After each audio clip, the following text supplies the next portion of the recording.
Near the San Clemente Pier, Amtrak's second busiest route travels only a few feet from the ocean. This gives the Pacific Surfliner some truly stunning ocean views on its journey between Los Angeles and San Diego.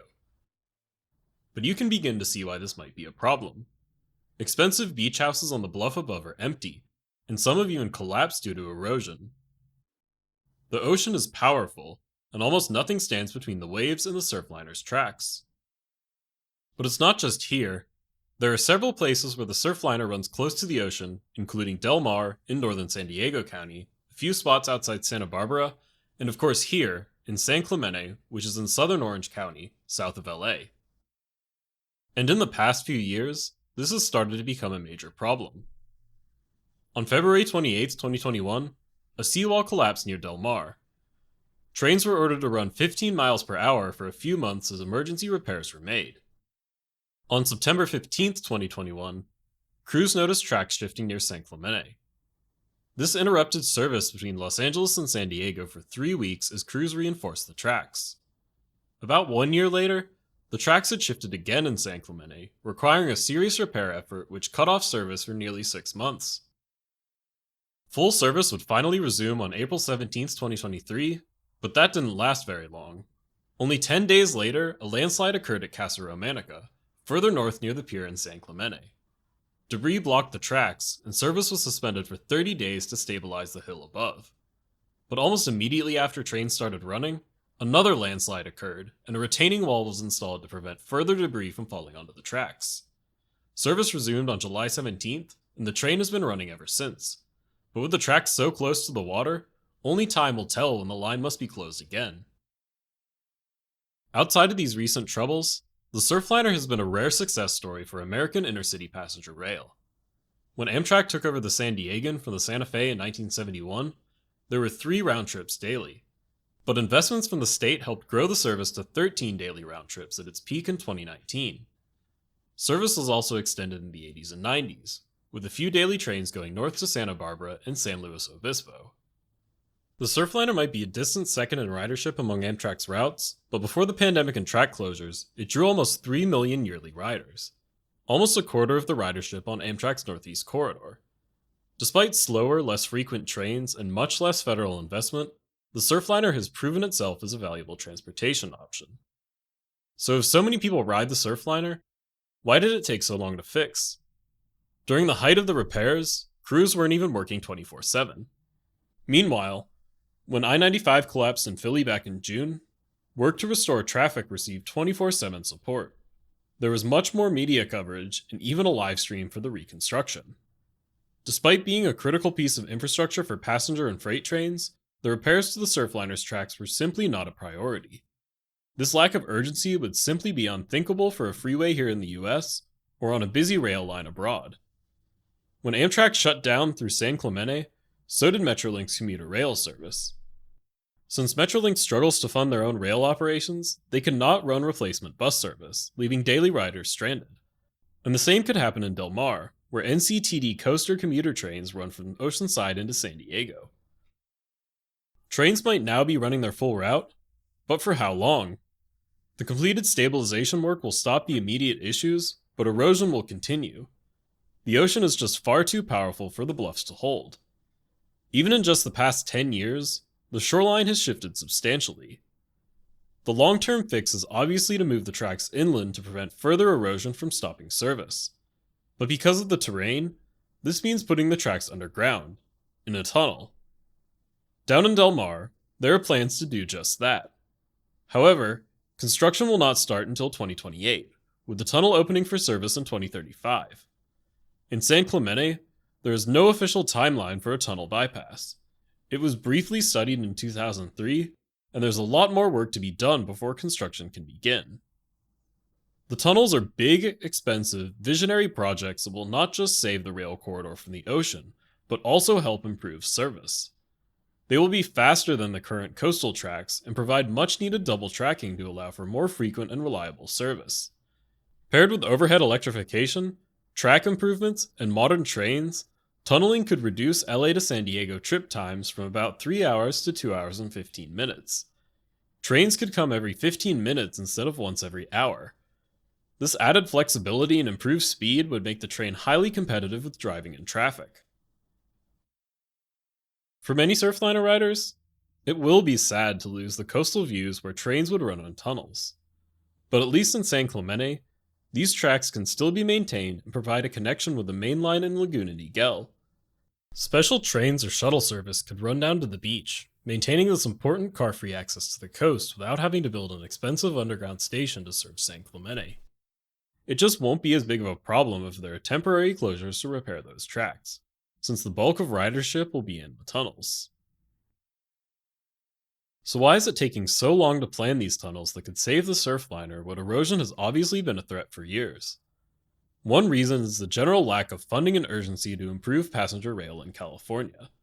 A large chunk of transportation spending is still going to roads and freeway expansion despite our environmental goals, and rail continues to be neglected. But another reason is that the Surfliner's infrastructure is not owned and controlled by one agency, which makes coordinating improvements difficult, especially the major ones. Amtrak doesn't own any of the tracks, and neither does Caltrans, who owns and controls all of California's freeways. In some areas, the Surfliner's infrastructure is controlled by local transit agencies: the Orange County Transportation Authority, North County Transit District, LA Metro, and the Ventura County Transportation Commission. But other parts are owned by private freight railroads, like Union Pacific and BNSF. To coordinate the Surfliner's infrastructure and service, there is an 11-member joint powers authority called the Lausanne Rail Corridor Agency. What really matters here is that the San Diego Association of Governments is responsible for the Del Mar Tunnel project, while OCTA would be responsible for the San Clemente Tunnel. SANDAG has been doing an okay job at gradually improving their part of the corridor, hoping that someday they can substantially boost coaster commuter rail service run by NCTD. And the Del Mar Tunnel is a key part of that vision. But OCTA has lagged behind, doing almost nothing to get their tunnel project going. OCTA certainly deserves some blame for not pushing this tunnel project, but this fractured ownership is just an absurd system. With all these county agencies separately managing their construction projects, they could be in direct competition with one another when applying for funding from the state to improve their tracks, even when it's all supposed to achieve the same vision. Either way, both tunnel projects need to be expedited. Even with funding and support, they have to go through years of environmental studies at the state and federal level to get off the ground. California's coast is a sensitive area where construction projects need to be careful, but spending over 10 years to plan a tunnel project is simply unacceptable when so much is at stake. Ideally, we need an all-hands-on-deck effort to fix the Surfliner. And this isn't unprecedented. In 1983, a major freight rail corridor in Utah on the Denver and Rio Grande Western Railroad was buried by the Thistle Creek landslide. With intervention from President Ronald Reagan, all environmental review was waived, and a new bypass with 2 tunnels and several new miles of track was built in 67 days. The proposed Surfliner tunnels can't be built that fast, but they can clearly get built in less than a decade if the political will and funding is there. In the meantime, there is a simple project OCTA could build to improve service through San Clemente before the tunnels are built: the Serra Siding Extension in Dana Point. This would allow trains to come every 30 minutes instead of every hour by adding a second track. However, OCTA caved to NIMBY opposition when some vocal opponents to rail expansion convinced them to pause studies on the project.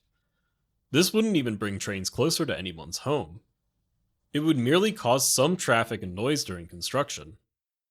Ultimately, OCTA chose to prioritize the requests of a small beach community over the thousands of people who use Metrolink and the Surfliner every day.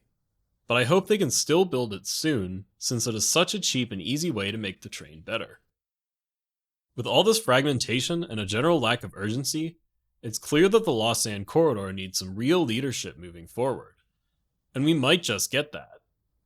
State Senator Catherine Blakespear, who serves South Orange and North San Diego counties, has created a subcommittee to examine what can be done to protect the Surfliner going forward.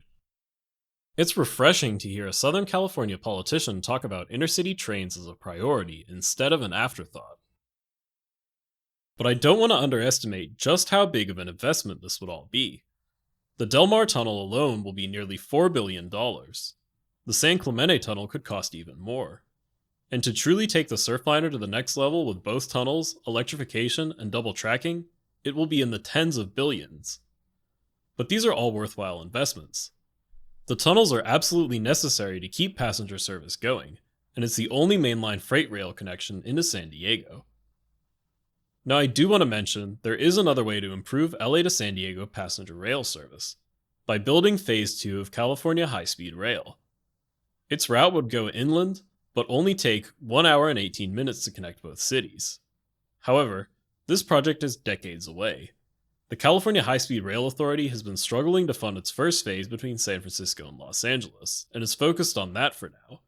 It's unlikely they do much planning at all on the second segment before the first phase is nearly complete. Surfliner upgrades could come much sooner, and save millions of personal vehicle trips in the meantime. Even when Phase 2 of California High-Speed Rail is complete, the Surfliner will still be needed to serve Southern California's coastal communities. Also, the first phase of California High-Speed Rail will end at Anaheim, along the Lausanne corridor. Timed connections between the Surfliner and High-Speed Rail could greatly expand its reach throughout the state. Or if the Surfliner can be fully electrified south of Irvine, high-speed rail trains can simply continue on to San Diego. Nearly everyone drives in Southern California because the freeways go everywhere, so it's important that high-quality train service can do the same. But for now, the passenger rail connection between America's second and eighth largest cities looks like this: a single track hugging the coastline. It's clear that we must do better to reverse decades of car-centric planning. Even today, agencies like Caltrans, Okta, and LA Metro are in the midst of expanding several freeways, including the 5, which runs parallel to the Lausanne corridor. The money being spent could have been used to save the tracks from collapse and turn the Surfliner into the premier transportation option between LA and San Diego. And there is still a chance to do this if the political will and funding is there. But if we don't, we could lose the Surfliner forever.